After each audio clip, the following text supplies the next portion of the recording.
Ikaw lang? Aakuin mo ba lahat yan, Martin? Ikaw na tinuturo ngayon.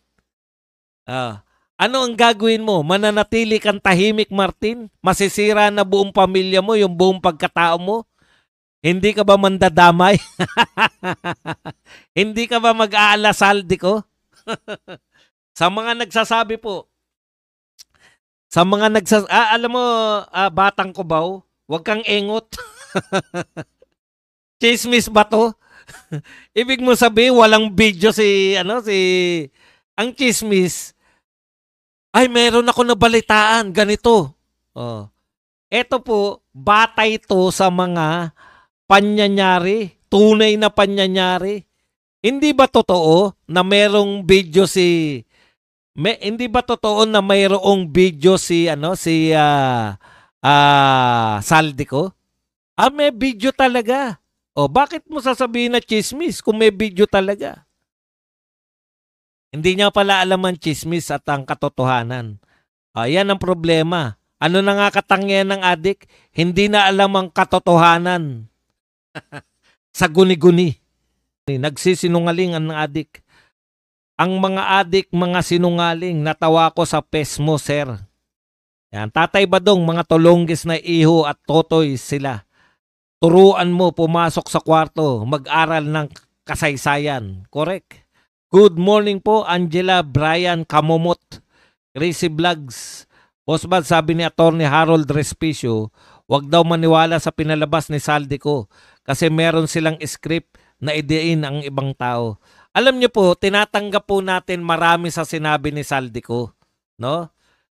Pero ang hindi ko po tinatanggap, yung hindi siya nagkapera.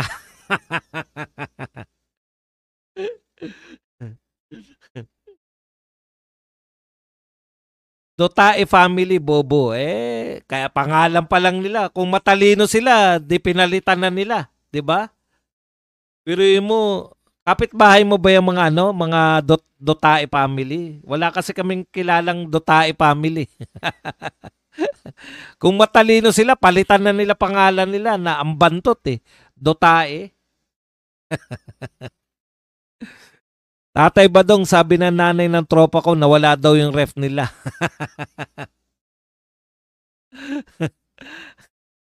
Bakit daw? Nasaan daw? Pang ice candy, sabi na anak, baka daw na misplace lang. Kita nyo na. Malamang adik anak niya. Nakakapaniwala si Saldico kasi sa pagkukunwari ni Lacson at BBM. Bakit nagguguni ang mga adik? Kasi nababayang nila ang demonyo. Saka dun sa sinabi ni Chanko na pinapagalitan ni BBM si Martin at tinatanong kung ilan pang Ferrari, bahay sa Forbes Park at gusto ni Martin, ibig sabihin, alam niyang ginagawa ni Martin. Correct! Alam niyang ginagawa ni Martin. Kaya yung palusot ni Toby Chanko, babalik na naman yan kay BBM. Alam mo na pala ginagawa ng pinsan mo dahil pinsan mo, hinayaan mo lang. Boss, bakit chap-chap ang video ni ko? Ayon nga po sa mga marurunong, no, sa mga propaganda, si Alan Herman, pinaliwanag niya po yan Ganyan talaga, di ba parang sa showbiz? Yung sinasabi ng mga showbiz reporter, sa susunod, eto po, may inaabangan pa yung tao. Nagke-create kasi siya ng mahilig daw tayo sa mga comics na abangan ng susunod na kabanata. Ganin dun yung ginagawa ni Saldico. Ako, nakikita ko naman, maganda yun kasi just in case na banatan siya, pwede pa siyang sumagot. Ganon. Boss, bakit chap-chap? Boss Buds, totoo kaya itong si Amy o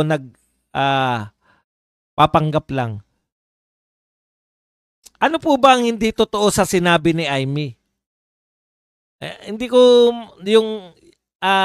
wala naman po siyang mahita kung sabihin niya na adik yung kanyang kapatid. Bakit po siya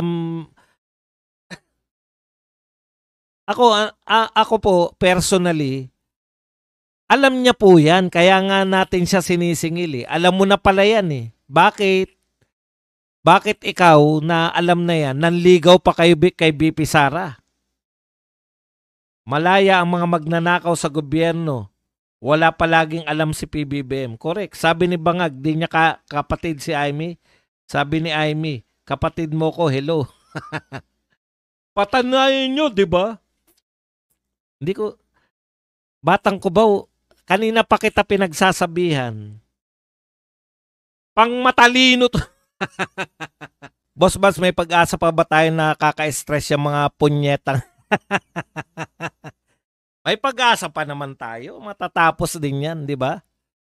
Boss Bas, so to kaya tong Amy o nagpapanggap lang? Yan pala yung tanong na nabitin tayo. Si Amy Marcos po, mangga talaga yan, no? Yung panliligaw nila kay BP Sara, talagang yun po ay panggagamit, no? Kasi nililigawan nila para makabalik sila sa pwesto. 'Di ba yung mga Marcos, ang tagal po nilang nawala sa Malacanang eh.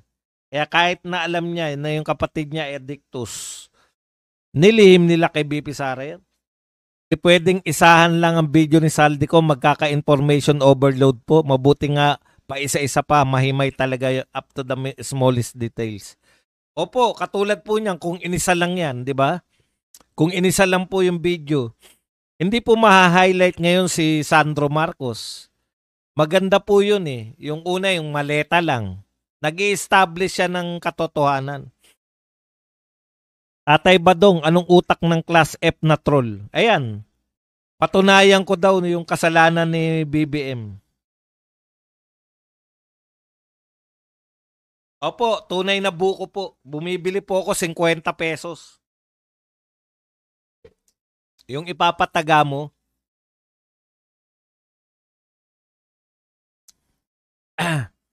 Ito po ang halimbawa po ng Class F na troll. AI si Saldi. AI Saldi. Yan po. AI daw si Saldi. Nasaan si Bato? Nagtatago na raw. Yan po. Ganyan po ang halimbawa.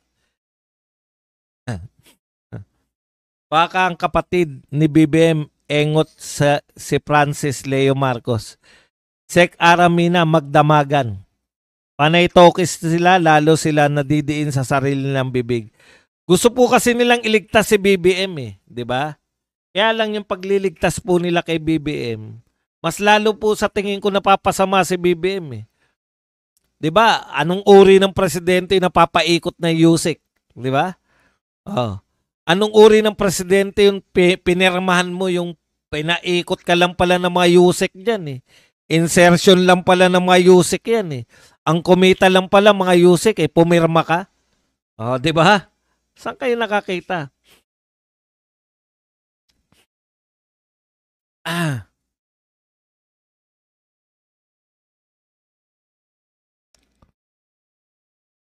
Di ba Sir Bals, winaringan na si BP Sara na makapatid ni PRRD na adik si BBM, pero ang katwiran ni BP Sara dahil matanda na si BBM baka nagbago na, kaso nga lang hindi pala. Ang mga sinasabi ni Amy tungkol kay BBM Marcos, lahat totoo yun. Pero si Amy kasi may tatak na manggagamit, kaya kahit ano man ang sabihin niya, may nagdadalawang isip pa rin. Manggagamit talaga siya, ma'am. Ma'am Sorina Jabala. Bakit po? Kanino po siya tumakbo? 'Di ba? Tumakbo siya sa kanyang kapatid. Eto na lang ha. Kanino po siya tumakbo? Sa alyansa. Tapos nung ang bantot na ni BBM ng alyansa, nagpa-endorse siya kay BP Sara. Yun na lang, wag na putong ngayon. 'Di ba? Hindi pa ba manggagamit ang tawag doon? Tumakbo ka sa partido ng kapatid mo. Tapos nung panahon na malalaglag na dahil ang bantot na ni BBM, nagpa-endorse ka kay BP Sara na matalik na kalaban ng kapatid mo. Sir Badong, mas mataas po ang Class S sa Class A. Si Saldico, yung video niya, one by one, pinapaliwanag para maintindihan ng tao. Wala pa yung mga congressman sa mastermind muna para alagaan na yung susunod. Unsatisfactory na daw ang Pilipinas sa World Bank under Marcos admin. Di ba? Wala na po silang may pagmamalaki kahit na Yan pong mataas po na minana Minana po ni BBM, mataas po ang ekonomiya. Wala pa po siya nagagawa dyan. Minana niya po yan. Minana niya na maganda na ilagay na, konti na lang yung droga, konti na lang yung mga NPA. Yan po yung minana ni BBM eh. Wala. Ngayon, basta po dumadami yung rally. Marami na namang bagong nare-recruit yun. Toto Duterte, Balahaw. Thank you very much sa 99 euro. 0.99 euro pala. Yan. Maraming salamat sa iyo, Toto Duterte. Tatay Bad, sabi ni Ko, walang bilyones na napun sa kanya. Bakit napakayaman siya? Ayun nga po yung isang parte na hindi ko kayang matanggap kahit kailan. Na wala siyang kinita. Nagpakapagod lang siya, walang nakita. Boss Bats, alam na natin na imposible na walang tatanggap si Saldico. Paano kung naglalaro lang din si Ko at may usapan sila ni Martin para idin lang kay Ngagba? Ako po, tama naman yung sinasabi nyo na meron pong kinalaman. Sabi nga natin, sabi nga ni BP Sara, yung dalawang may control ng budget, si Saldico at si Martin, di ba? Paulit-ulit tayo dyan. Naniniwala tayo dyan. Ngayon, ang maganda sa ginawa ni Saldico, dinamay niya sa BBM eh. Na nagkaroon po ng sense ang lahat. Imposible naman para tayo nasa stage no na hanggang kay Martin lang din. Tapos, ang tanging kasalanan ni BBM, hinahayaan niya lang yung pinsan niya. Ngayon talagang may sense na eh.